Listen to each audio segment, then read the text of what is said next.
Back when I was a young teenager, there was this lonely house. The only resident who lived there was Mr. Ward.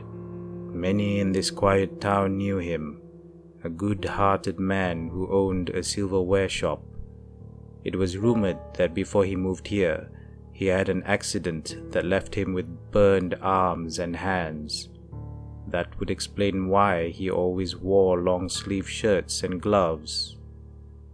This one day, my close friend, Joe, and I were walking home after a late breakfast. As we were about to pass Mr. Ward's house, we saw a large menacing dog on the other side of the road. It looked at us with its piercing eyes. We remained silent, slowly moving further away from it. Without warning, it started chasing us. We ran to the front door of Mr. Ward's house, and it was locked. No one answered the door when we knocked aggressively. The dog was closing in on us. We quickly moved to the back of the house and saw an opened basement window. Joe crawled in first. As I squeezed myself in, the dog lunged at me but failed to bite my hand. It was too big to get through the window. We were now in a very dark basement. With the dog outside, we did not dare to go back out, so we thought we could just wait until Mr. Ward returned home. Thinking he would not mind, we decided to look around to pass the time. Joe trod in the dark, searching for a light switch. I looked outside the window and saw that hellhound waiting for us to come out.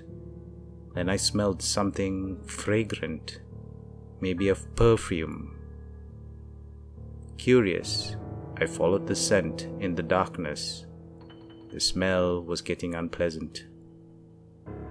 "Found it," said Joe, and the lights were turned on. I stepped back, startled at the sight of a lady laying on the floor. She was restrained with chains and shackles. Joe scurried to me, uttering profanities. He was holding a metal rod that he found near the switch.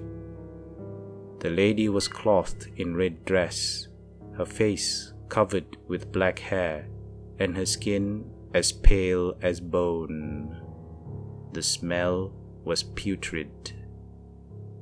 We wondered if she was alive or dead.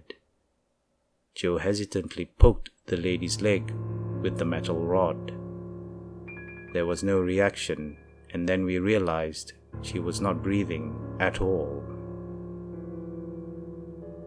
Anxiously, I looked around the basement. It did not seem like this house belonged to a so-called good-hearted man. There was this table. On it were items that could be used to hack or kill someone. An axe, a cleaver, and even a chainsaw.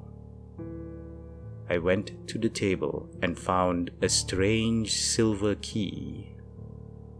Curious, I picked it up, and then I flinched in pain, throwing it to the floor. The key had spikes on it, and now 3 of my fingers were bleeding slightly. As blood trickled from my fingers, I approached Joe, who was still standing close to the lady. Suddenly, we heard footsteps above us. "We've got to leave now," whispered Joe, as he gently placed down the metal rod.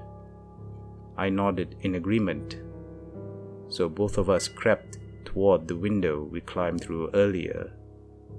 Then we heard the basement door opened.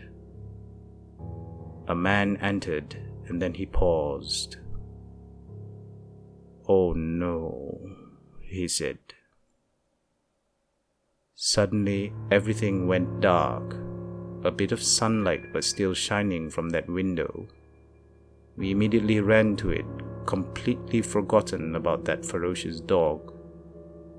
Joe helped me up, and I got out, never wanting to leave my friend in the lurch I let in my hand to help him. He grabbed it and I pulled him up. As we were about to run, I saw a large, gnarly hand coming into the light. There was something about it that seemed unsettling, unnatural.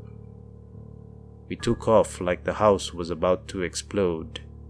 When we fled, we realized the dog was missing.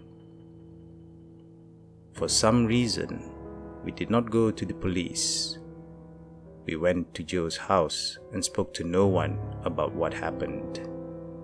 I decided to stay with him for the night.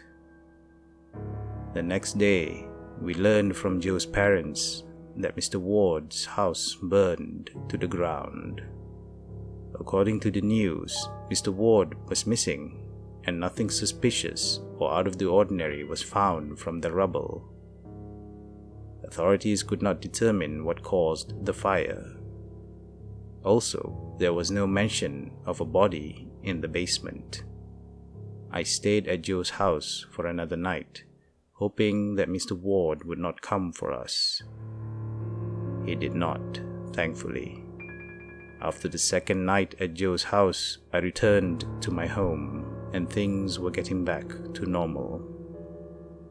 About 2 weeks later, a mutilated body was found in the woods, not more than 10 kilometers from Mr. Ward's burned house.